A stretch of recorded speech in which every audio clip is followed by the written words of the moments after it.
My name's Adele Onyango and welcome to another episode of Legally Clueless. No, seriously, I have no clue what I'm doing, but I'm pretty sure I'm not the only one. Hey you, welcome to episode 95 of Legally Clueless. It's so wild to think about that we're 5 episodes away from 100 and that the podcast has come such a long way.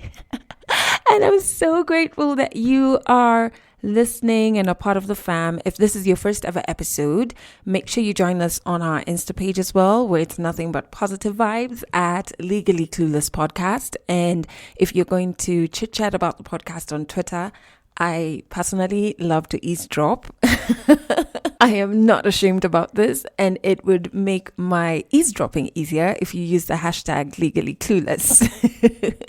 But I'm so excited for this episode because the story that is featured, I recorded it, I think, back in October of 2020. And the story has sat with me since, not only because it's inspiring, but it's relatable for me personally, especially when it comes to issues to do with losing my mom and battling this weird monster that is grief. So just a heads up, the story does talk about grief, and so if you're in a space that you can't handle that, you may want to hit pause and come back to the episode at a point where you can handle this story. Here's a bit of what you can expect. I'm actually the youngest Chief Administrative Secretary in the Ministry of ICT, Innovation and Youth Affairs. My mom and my dad got divorced when I was very, very young. That's why I don't like calling him a stepdad, because he was the dad that I never had. My late mom got diagnosed with cervical cancer. So I told him, my name is Nadia Ahmed Abdallah. Why? He's like, the president has actually mentioned you on TV. And I'm like, the president? I was able to go with my mom to State House and get sworn in by the president. And I walked into the room and my mom was gone. And Adele, after a few moments after, like, she passed on and we covered her face, when we uncovered her face, she had a big smile on her face. And so for us, we usually bury right then. So we did everything, we buried. And Adela didn't cry until on the 3rd day. I've had situations where I have cried in the toilet, I have washed my face, powdered up my face, and really came back and sat through a very high level meeting. The storyteller is actually the youngest Chief Administrative Secretary in the Ministry of ICT here in Kenya. So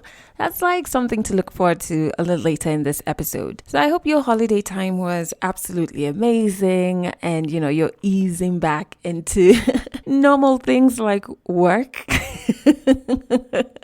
You know, the funny thing is, normally by this time of the year, I would be so sad because it would mean going back to a job that I hate or a routine that I completely hate. But I was telling my friend Seba this yesterday, that I've been having this festive energy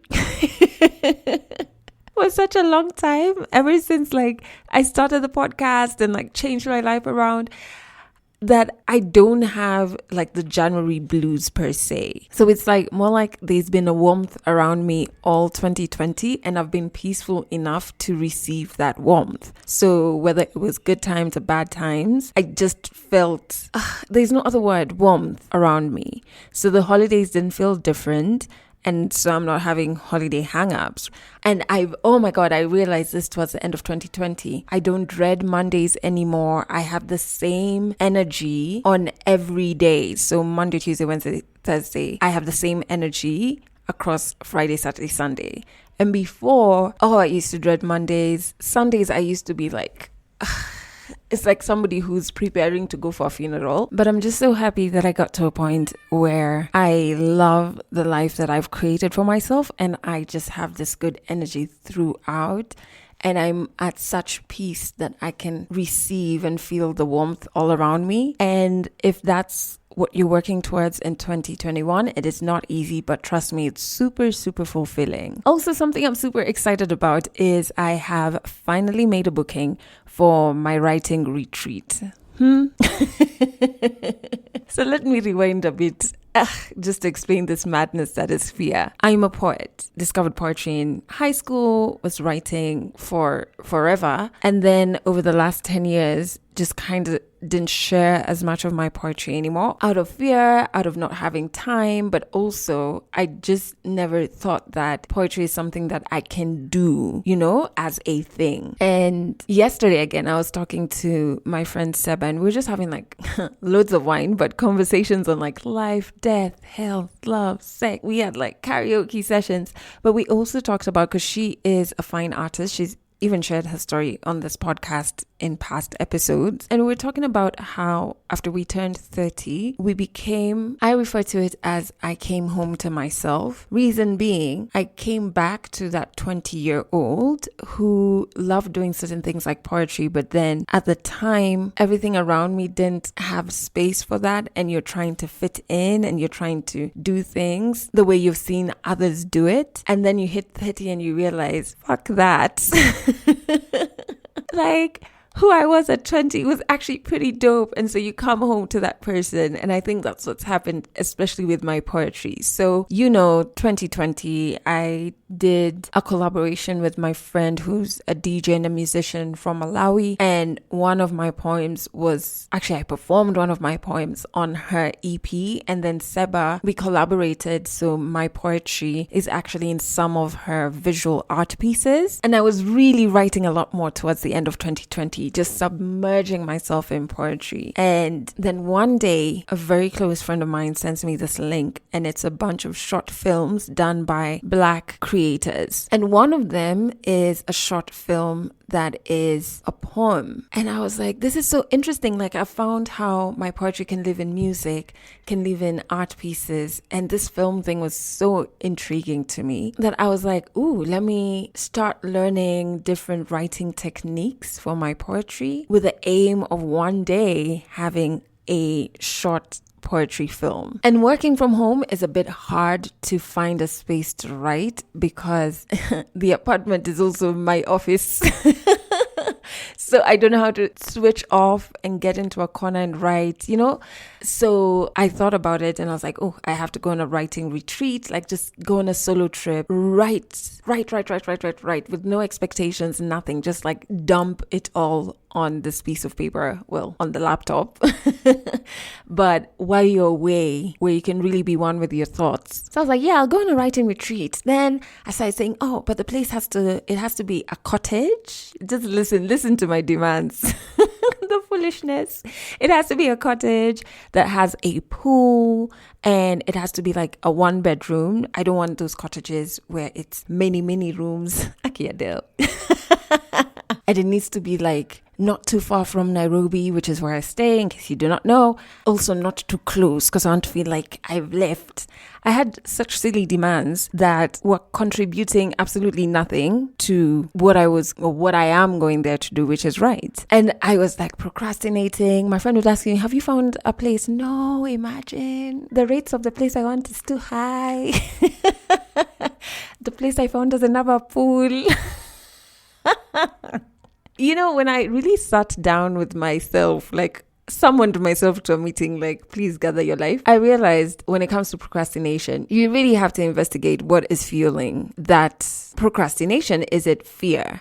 And for me, I think that's what it was, where if I go for this writing retreat, I am committing to writing. I am committing to poetry. That's very scary to me. Yeah, so I was having fears around that, and it just hid in procrastination and in stupid things like I've not found the perfect cottage. Like, what the heck is the perfect cottage? So I just got on Airbnb, found a really good cottage.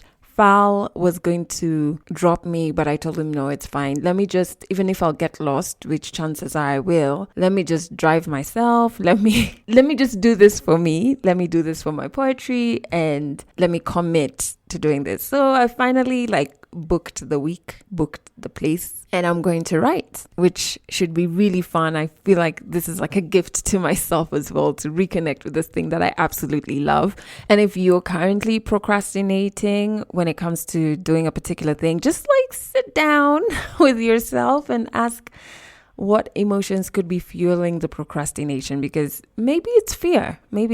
So let's jump into the song of the week. I absolutely love the song, even though I cry so hard every time it plays. Because it really reminds me of my mom. So the name of the song is Another Lifetime. It's by Now. I've put a link to the music video in the description of this episode. It is a beautiful love song, and you remember when I told you grief has taught me so much about love, to the point where when I hear, like, you know, those deep love songs, like where somebody, like when you listen to Another Lifetime, you'll understand, like where somebody, because of love, chooses something so uncomfortable, or you can just hear how broken they are over love, or how fulfilled they are because of love. When I hear those love songs, like not the intimate ones, I automatically think about my mom. So this one is called Another Lifetime. Make sure you check out the music video.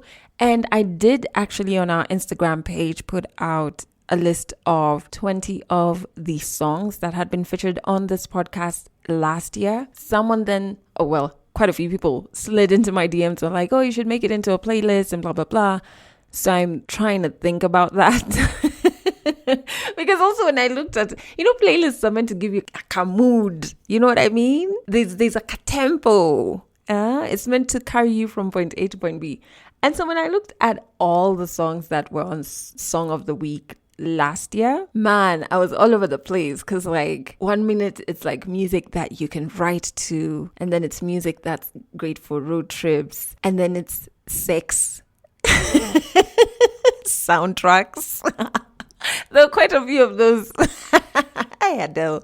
Yeah, so I'm just like, how do all of these songs exist in one playlist? It would be a very confusing playlist for you to sit down and listen to be quite frank. So I'd probably have to come up with like 3 playlists. Yeah, so I'm thinking about how to maneuver that. Let's jump into the 100 African Stories. I'm so excited to finally share this story with you. It is by Nadia Ahmed Abdallah. She's the youngest chief administrative secretary in the Ministry of ICT here in Kenya. And I just love that she takes us through her life so beautifully, and she opens up such vulnerable spaces to us. So you learn not only how she got to where she is now, but even things around grief and such intimate details that really did touch me, and I hope you find something in this story for yourself. 100 African Stories on Legally Clueless. Stories from Africa.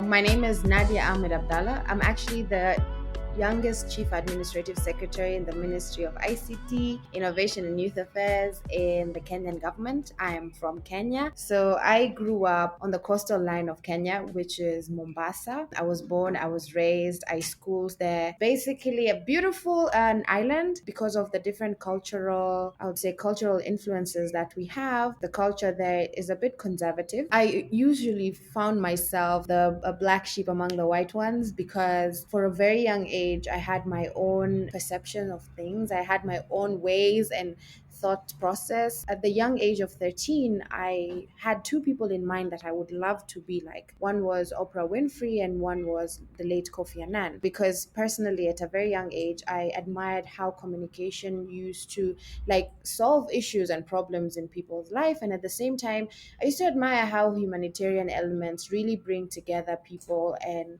just solve issues. I used to love challenging the status quo. I used to love challenging being a young Swahili woman in that particular area and being able to just be different and stand out. But at the same time, my confidence level was not really as right now. I used to always want to fit in, and this had a lot to do with, growing up in a mixed family, because my mom and my dad got divorced when I was very, very young. I think about 2 or 3, and then my mom got remarried again, and I was raised by my stepfather, which I think is a very amazing thing, because he raised me and shaped me to who I am today. But at the same time, as a young child, I used to always think about, why is it that I don't belong in a normal family setup? Why is it that I'm doing things differently? Why is it that I cannot conform to the cultural elements and pillars of the place that I'm at? And as a young person and in the community we're in, we're not really allowed to talk or question or shape ourselves in different ways, because there's really a thin line between what you want as a child and what your family and your culture and your society has already paved the way for you. My parents worked so hard to get me to school. So I went to primary, went to secondary, I did my university, and I also did my master's. So on that side, my family made sure like education was the most important element in my life. And what helped me is I used to journal a lot. I used to really write. I used to write, Dear Diary, this is what I feel. Dear Diary, that's what I feel. Dear Diary, why is it that I don't fit in? Why is it that I get bullied because of my weight? Why is it that I cannot fit in and to be in a certain cultural background? Just because I'm from mixed races, why can I not have my own cultural foundation and just be accepted for who I am? So I was in primary school, and I've always been a chubby young girl, and I can't remember which class it was, but there was a cartoon playing, I think on TV, that was called Fat Dog Mendoza. One person said, you look like Fat Dog Mendoza, and you can imagine, you're going through all the puberty that you can experience, and then someone calls you that. And so that really really dented my confidence, because I was always thinking, why was I born, a chubby child, and why is it that I cannot like be with others? And in fact, I was chubby, but at the same time I was a very good swimmer. So it had to do a lot with just how my body was built, because I used to swim in races and everything. But I think the kids at that time, they just thought that, what, telling Nadia something like that is not going to affect her,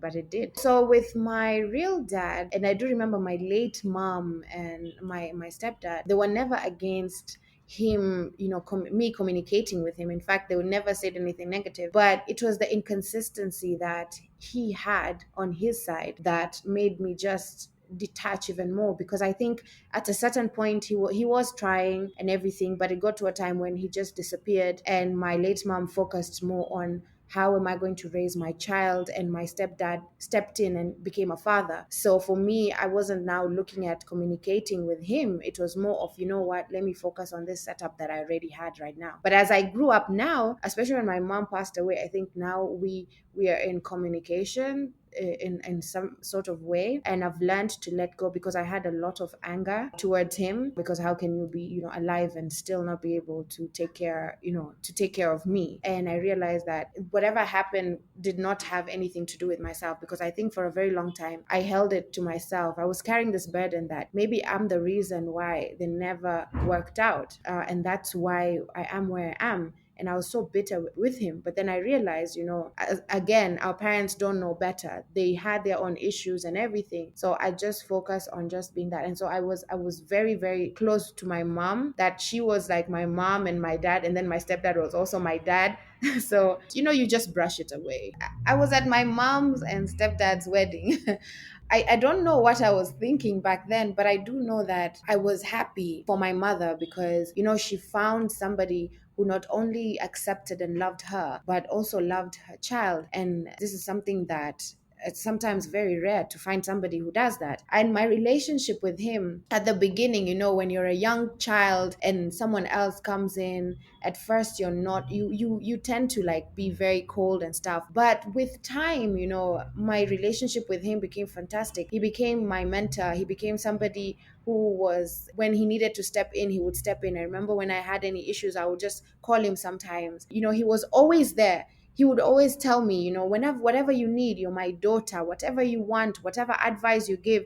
And we had these moments where we would sit down and he would ask me, from a very young age until today, he would still ask me, are you okay? What's going on? Why are you so quiet? I like that, because I think it was because of the experience that I had, my mom and my dad getting divorced. I became an independent young person, and a child, actually, I would say. So for me, I always knew that if I wanted to do something, talk to mommy. If I wanted this, talk to mommy. Even if I want something from my stepdad, but still talk to mommy first, then go to him. But then what I appreciate and like, and I think that's what solidified our relationship, is the efforts that he always used to put. And he always used to complain to my mom, like, Nadia needs to open up, and Nadia needs to talk to me and tell me. So, he would talk to me about his experiences in life. That's why I don't like calling him a stepdad, because he was the dad that I never had. And he stepped in every time that I needed him to step in. And until now, when I lost my mom, I remember I was so devastated. And he just said, you know what, the dynamics don't change. Just because mom is gone doesn't mean that you now feel like I'm not part of you. I will always be part of you. We are one. So, university, oh my God, I have beautiful memories. I think that was the best. I mean, my best experience, and university shaped me to who I am today. So I went to uni when I was, I think, 17, 18, and I was fortunate enough to go to Malaysia. So I did my uni in Malaysia. I did a bachelor's in public relations and mass communication. So hence, AKA, I like talking and all these other things. I remember the first time I moved to Malaysia, my late mom took me there.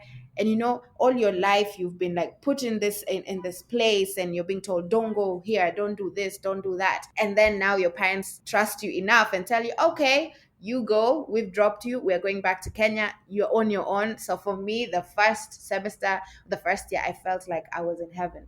Like I was able to do the things that I wanted to do. I was able to meet people from different backgrounds and cultural elements. I started a blog as soon as I got to university. I realized that I like lifestyle, so I started lifestyle blogging. Then from there, I discovered that I like public relations, but in a fashion sense. So what I did, I used to like just Google and take myself to networking events that had a lot to do with fashion, with music, with creativity. So I would really just link up with creatives of different places from Southeast Asia. And that really just built up my, I would say, portfolio, because I was now able to now even travel beyond Malaysia to just go attend events, then come back and write about them. From uni, I, with the career that I have, the course that I had, it just opened so many doors for me, because one, I was able to even go to Amsterdam for 2 months and to be a journalist and just to write cover stories about different places in Europe, and compare them with how Kenya is. My minor was in journalism, okay? So my major was in public relations and mass communication. So in our journalism class in the uni that I went to, there were usually different exchange programs that come to class. And basically I decided to just apply for one. And so basically it was write 3 articles of things that happen in your country as compared to you being in Malaysia. And I remember very well, I chose like food nutrition for young people. I remember I think I chose mental health, and I chose something to do with fashion. And so basically, what you had to do, you had to write these articles, and then after that, you submit them to now the people who are giving out these exchange programs was from the University of Van Amsterdam.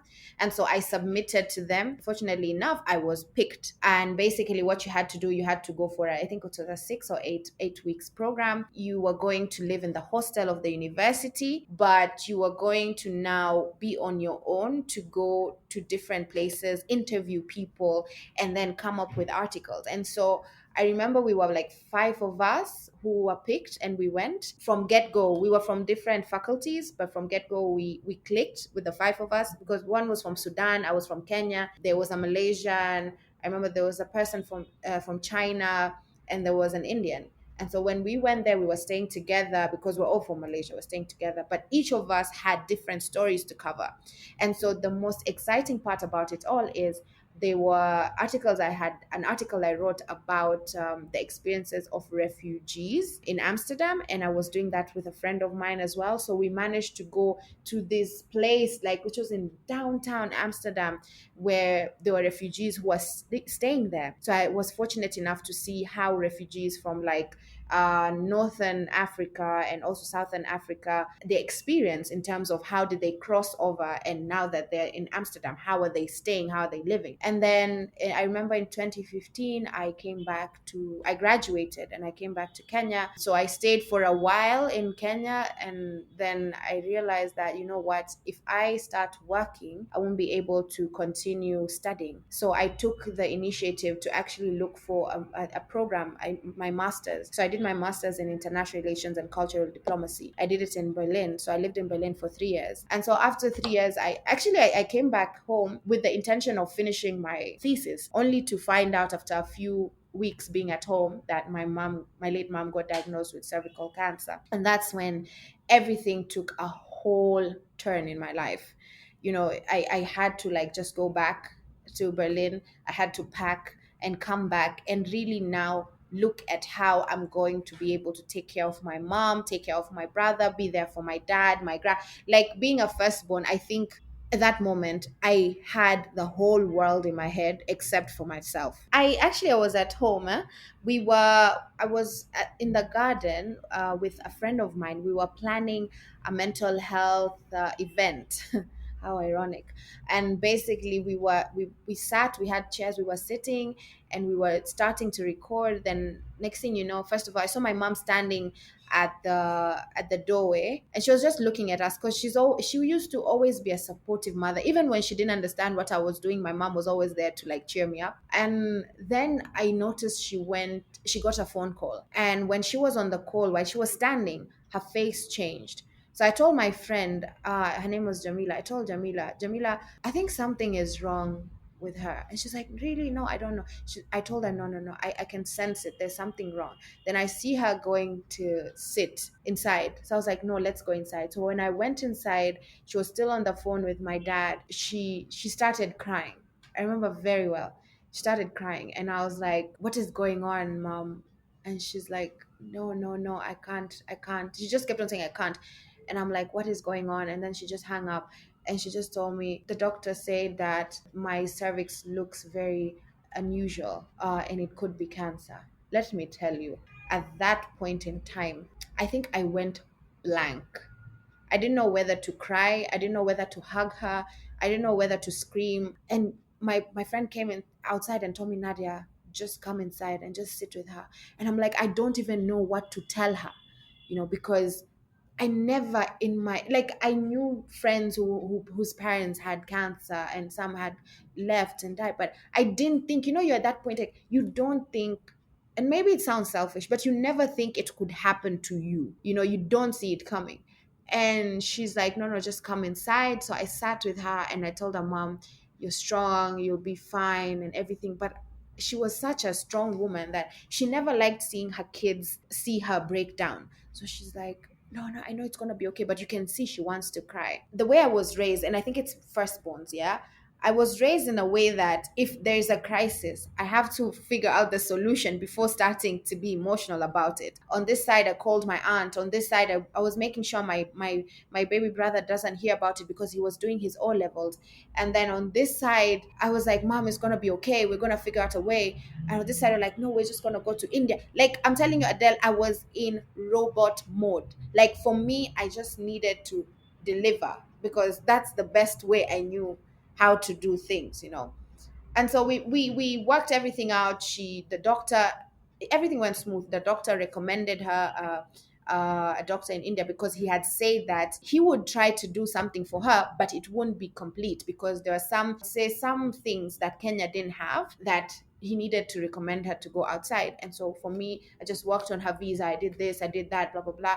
And at the same time, now I knew I couldn't go because I had to go back to Berlin. Now the trip to Berlin was the longest trip of my life. I called my friends, my two friends, and I was like, guys, this has happened to mom. I'm just coming back for like 2 weeks to pack my stuff, to pick up anything that I have, to stop the jobs application that I was looking for because I'm going back home. So the trip was so long. When I got to Berlin, the first thing I did when I saw my friends, I just broke down. I was like, how will I do this? How am I going to be able to make it?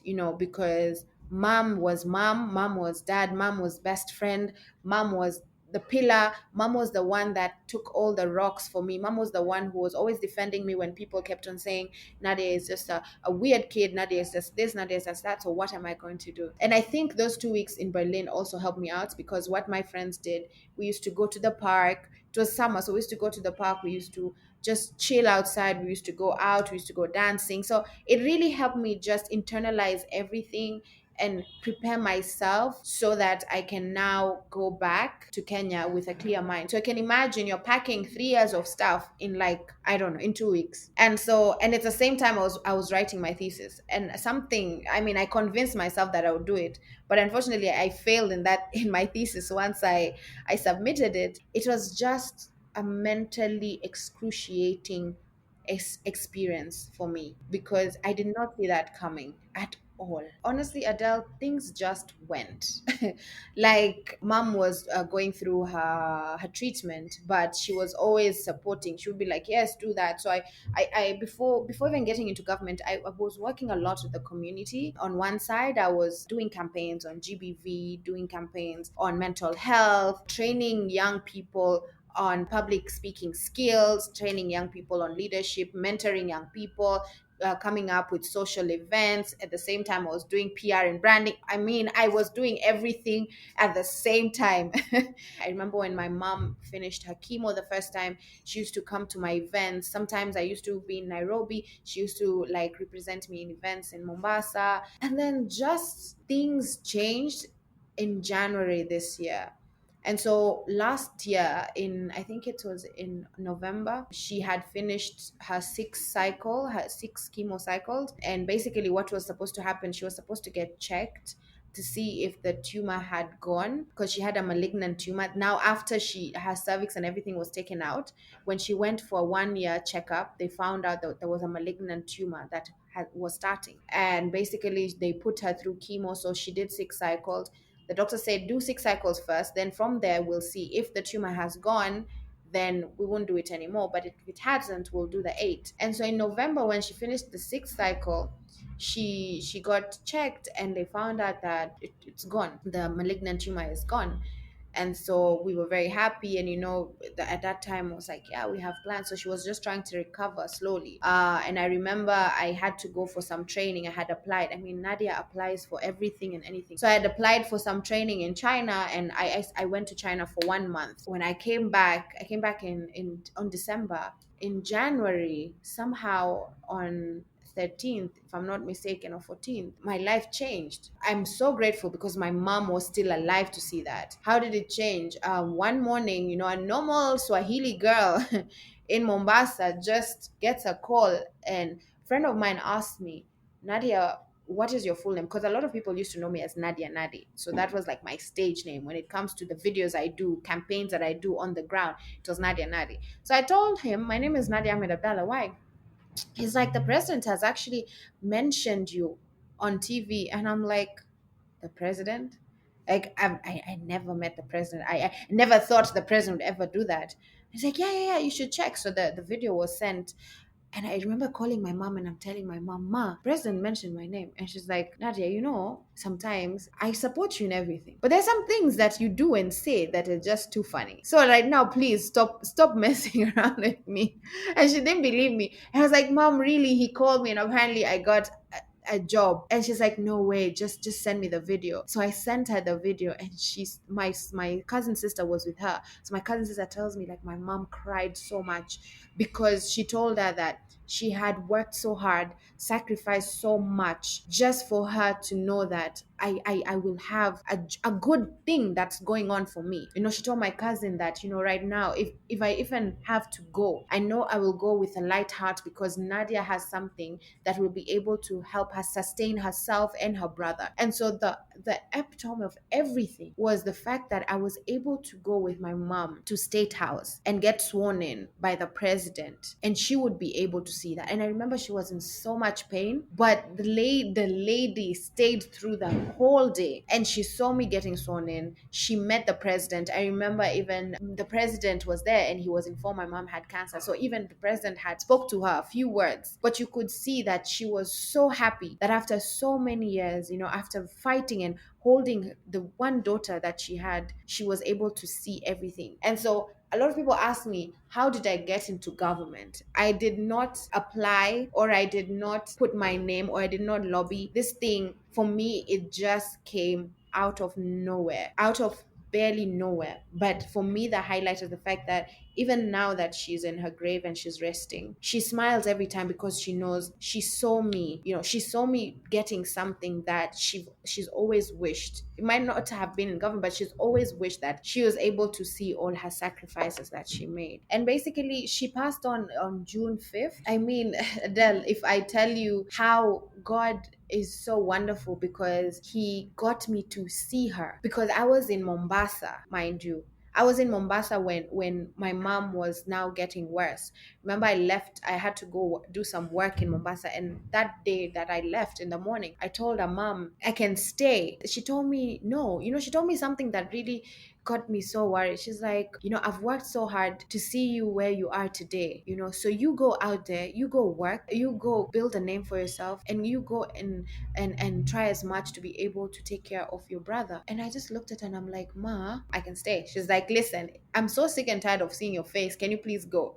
One of the things that I think I'm working on right now is being expressive. And this is something that I wasn't. So I remember very well when I was leaving, I kissed my mom on the forehead 3 times. And then I walked out of the room. Then I got to the door and something told me, Nadia, go back. And I came back and I hugged her and I kissed her again. So when I left, she told my cousin sister, she's like, hey, today it's going to rain. Nadia kissed me and hugged me so many times. These are things that I don't do. Like emotionally, I'm still working on this because I'm more of like, I think I show my love and affection through things that I do for you rather than like physical touch and all that stuff. I remember that time the planes hadn't been opened yet.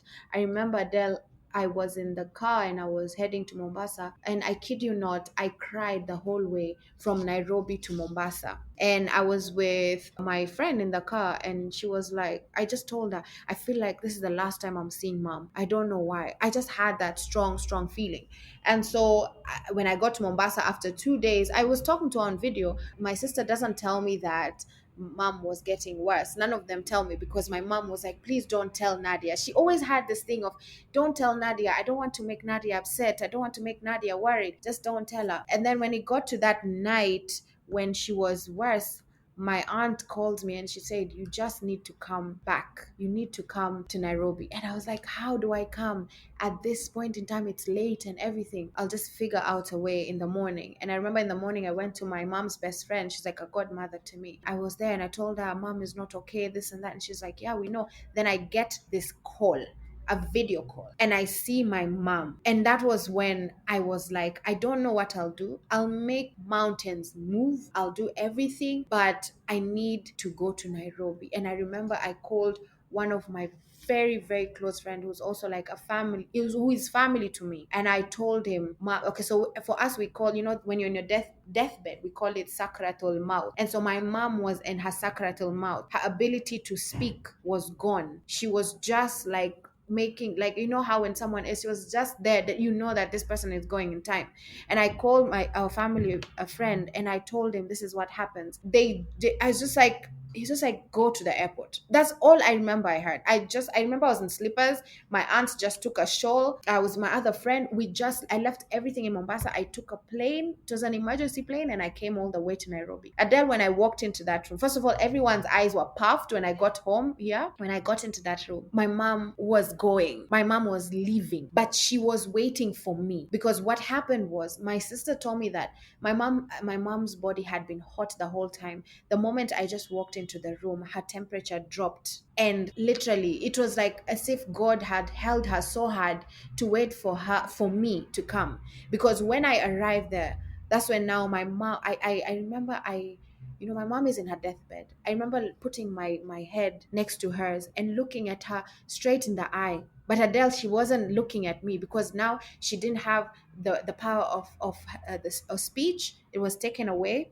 She couldn't move. She couldn't do anything. She was just moving her eyes. So everyone, my aunt was in the room and was telling her, her name was Salma. Salma, Nadia is here. Look at her. Look at her. And I remember she just moved her eyes and she just looked at me. And I just looked at her and I told her, Mom, I'm here. But I could see her. She was fighting so much. She fought so much to just stay. Like, I had to whisper in her ear. And my brother, unfortunately, he was in Canada at that time. So my brother and I were talking to her when he was on video and I was there present. And I remember holding her hand and I was massaging her hand and oil, and my aunties were praying for her. And my brother was just we kept on telling her, Mom, just let go. We were telling her, Mom, it's okay. You've raised us to where we are today. We're going to be fine. Because she really didn't, Adele, she really didn't want to let go.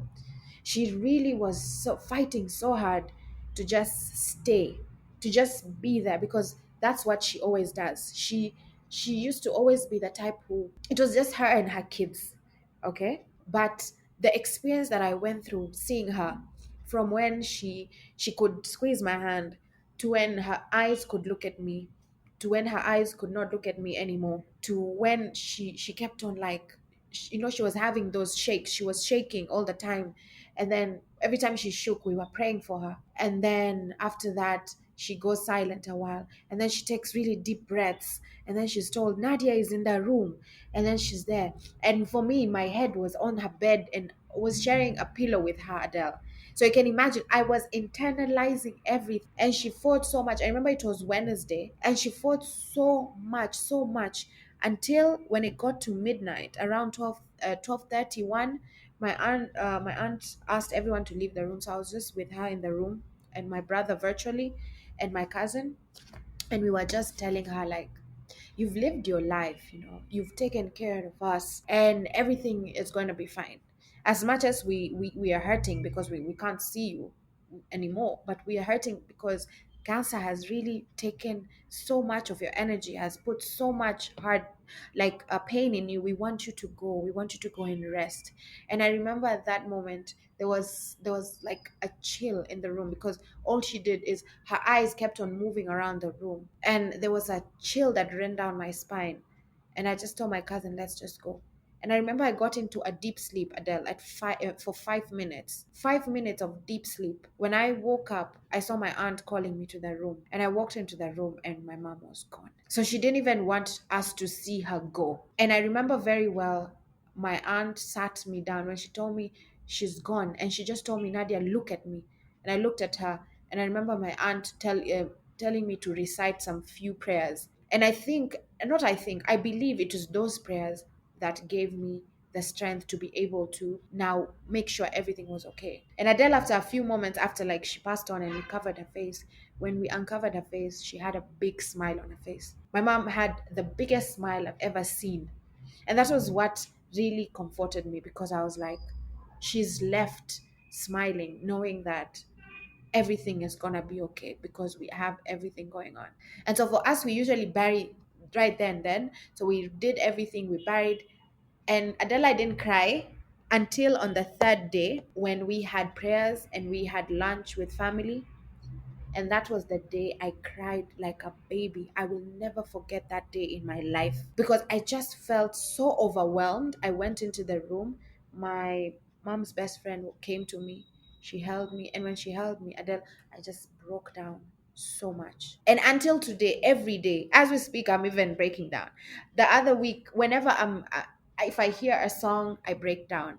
Grief doesn't have a manual, okay? 1 minute I'm fine, I'm smiling, I have my lipstick on, I'm really delivering speeches, and I'm talking, and I'm working, and I'm putting my A game on. The next minute, I'm crying, I'm breaking down.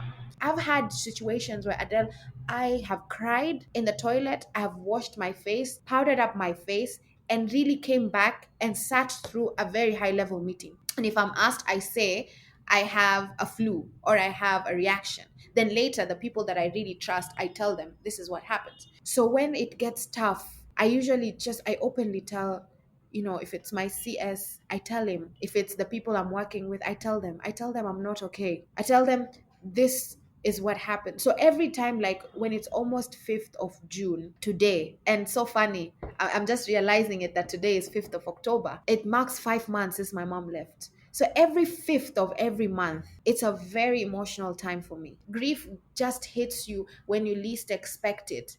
And when it does, you have to be ready to, one, accept it, and two, know that people around you should also make it okay. I think one of the top mantra is really just being you, like owning you and just being great at it. Just accept who you are. Just accept that situation that you're in. You see, even for me, whether it's now the situation that I'm in, or before, when I didn't have a job and I was still juggling and I was still looking at ways and things to do, just accept it. And then a second mantra that I've really built on and I've really gotten is being unapologetic with your emotions, being unapologetic with your well-being, with your mental capacity. I mean, yes, everyone has a blueprint of how, oh, you shouldn't do this, you should do this.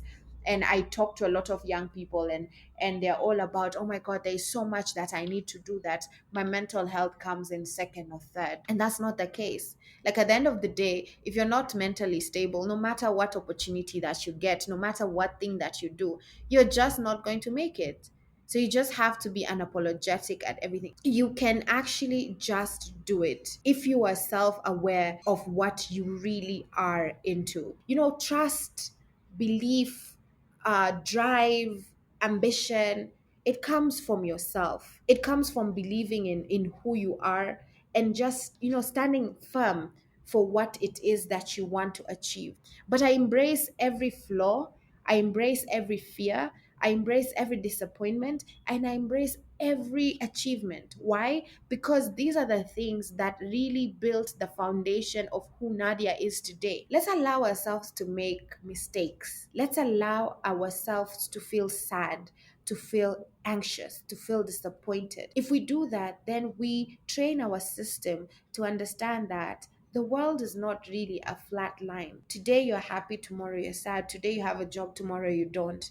Today you're struggling, tomorrow you're not. Today you're married, tomorrow you're not. Like, it's different things. It is okay not to be okay. It is okay to have depression, to feel depressed. It's okay to go out and seek a therapist, or it's okay to just cry. I mean, we're having this interview right now on the podcast, and I've been crying, and I have to go for a meeting, and it's fine because I'm not a machine, I'm a human being. Catch more African stories in the next episode of Legally Clueless. Oh man, I hope you loved that story as much as I did. The moments where she was talking about grief, I was nodding my head so furiously when we were recording it, because the spontaneous crying. Where? I remember when my mom passed away, I was working at 1FM. That was my first official radio job. And I only took 2 weeks off of work. She's died, and there's meetings in the house, then there's the burial. I only took 2 weeks off. When I got back to work, it was so hard. And at the time, I didn't have a co-host. It was so hard. I remember one day crying when I got to the reception, and the receptionist was just like, "What has happened to you in the lifts? Who has hurt you? What has happened?"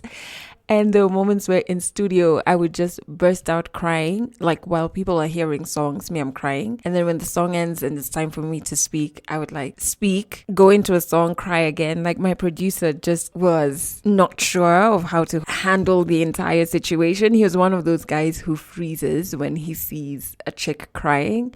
But also, in his defense, I do also understand how watching somebody battle grief can be paralyzing, because the only thing that's going to make it all right for them is if this person comes back from the dead, and they're not about to do that. So you're just like, how do I make this better? Yeah, but it was very hard, and I couldn't articulate that fresh into grief what I was going through. Now I can. Now I'm less bothered by, if people see me cry, it's gonna lead to a conversation. No, I just don't give a damn. Like, when the tears have come, they have come, and we are all going to sit with these tears. So yeah, I completely identified with a lot of the stuff she talked about, especially around grief. And if you want to connect with Nadia, she's pretty active on Instagram, and she's just good energy. So I've put a link to her Instagram page in the description of this episode.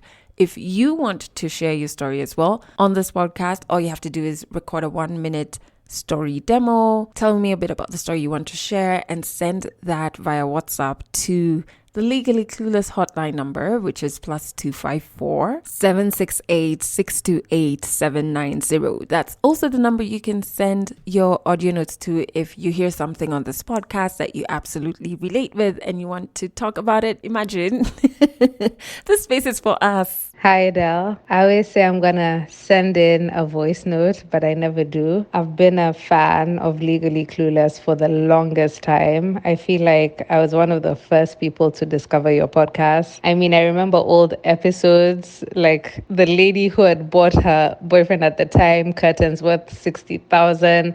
Your episodes have made me laugh, made me cry, made me think. So it's really been a pleasure. This voice note is actually for Mercy. I found her story really powerful. I personally think that the universe is trying to nudge her in the direction of her passions, her true passion, which seems to be journalism and the humanities. And I want to encourage her to have the courage to pursue those interests with as much vigor as she's trying to pursue the finance and the accounting, and not be afraid to give the journalism route all that she has. And thank her for sharing her story. Oh man, thank you so much. Those are such kind words. I will definitely make sure I send that to Mercy. And in case you're wondering what story she's talking about, it's a story by Mercy that you can find in episode 88 of this podcast. And it was quite true. It was a very powerful story. So make sure you check it out in case you haven't. And I really do appreciate all the messages that you send onto the Legally Clueless hotline number. And again, I must apologize that I take quite a long time to respond to everybody, but it's because I want to personally respond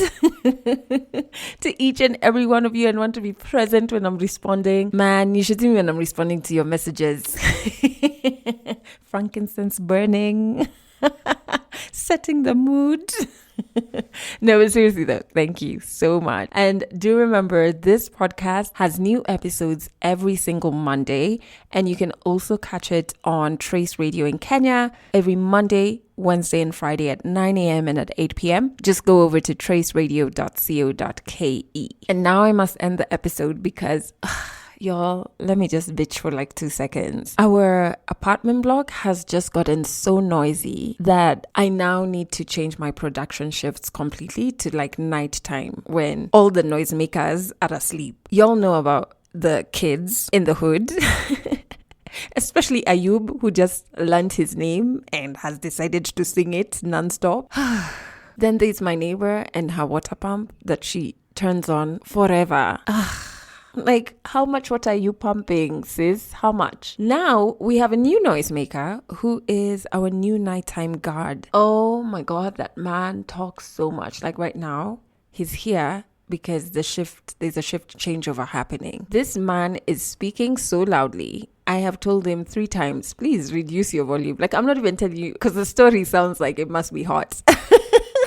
So I'm not telling you not to talk. I'm just saying, A, can you please talk away from this particular window? And if you don't want to do that, can you just like reduce the volume? Vent over, episode over.